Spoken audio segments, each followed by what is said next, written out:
आणि बऱ्याच गोष्टी सांगितल्या की इकडचे जमून तिकडचे जमून.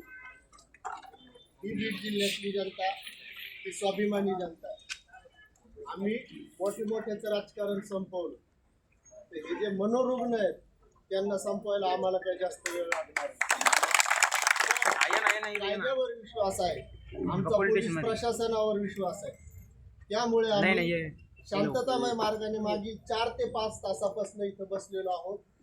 आम्ही जी तक्रार दिलेली आहे, धनंजय मुंडे असतील किंवा त्यापूर्वी डिंबळ असतील, पडळकर साहेब असतील, या लोकप्रतिनिधींना, मंत्र्यांना लाखो लोकांच्या समोर लाईव्ह जगात जाईल याप्रमाणे धमक्या काही मनोरुग्ण लोक देत आहेत. पोलीस संरक्षण त्यांना मिळतंय अशी आमची भावना आहे.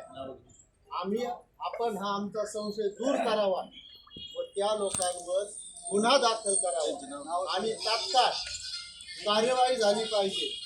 जर कार्यवाही झाली, आमच्या हातात FIR ची कॉपी पडली तरच आमचं समाधान होईल. जो प्रक्षोभ आहे तो थोडा व्यक्त करण्यासाठी आम्ही आणि आमच्याबरोबर आमच्या माता भगिनी पण रस्त्यावर उतरलेल्या आहे.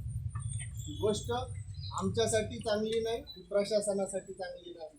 जर आज यांना प्रतिबंध झाला नाही तर उद्या हेच लोक रस्त्यावर आंदोलन करतील. या संपूर्णपणे प्रशासन जबाबदार राहील.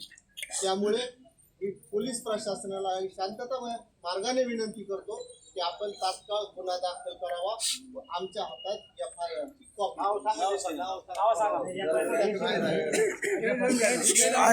ज्या काही गोष्टी ऐकलेल्या आहेत, जी काय कायदेशीर तरतूद असेल त्याप्रमाणे सर आपण